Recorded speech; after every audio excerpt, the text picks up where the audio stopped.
সাধারণ মানুষের পেটে পড়েছে টান।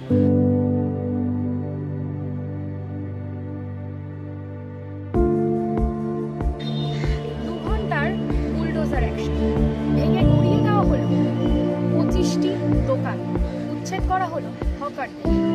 আমি উপস্থিত আছি যাদবপুর রেল স্টেশন চত্বর এলাকায়, যেখানে কাল রাতে 12 থেকে 2টোর মধ্যে রাজ্যের পুলিশ এবং কেন্দ্রীয় বাহিনী মিলে সকলে বুলডোজার চালায় এই হকারদের দোকানের উপর।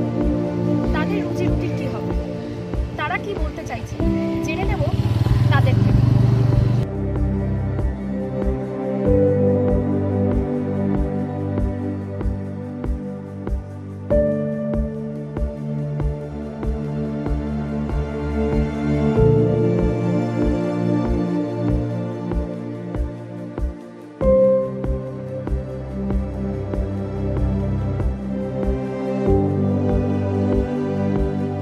সেটাই তো বুঝতে পারছি না কী হবে।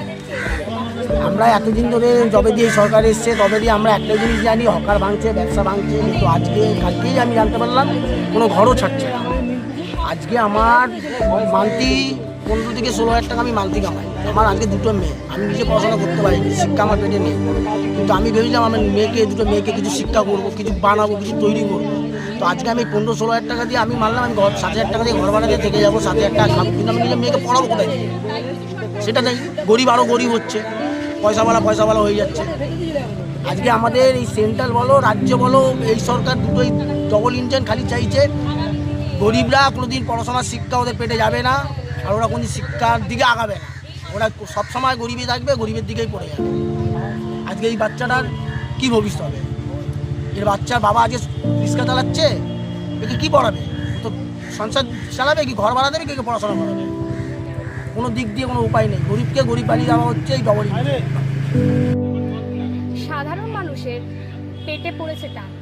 এই দোকানগুলোর উপর ভরসা করেই সাধারণ মানুষের রুজি রুটি চলত, কিন্তু আজ সেগুলোকে ভেঙে গুড়িয়ে দেওয়া হয়েছে। শিশুরা এই দোকানের রোজগার থেকেই স্কুলে যেত, পড়াশোনা করত, সকলের জীবনযাপন এই হকারদের দোকানের উপর নির্ভর করেই চলত। কিন্তু এখন কি হবে? উচ্ছেদের পর স্থানীয় বাসিন্দারা কোথায় যাবে? তাদের কি পুনর্বাসন দেওয়া হবে? সরকার কি বলছে? সরকারের কি বার্তা দিচ্ছেন তাদের? সেই দিকে তারা ভরসা এবং আস্থা রাখছে। যাদবপুর থেকে আমি তৃষা দাস, বেঙ্গল পালস।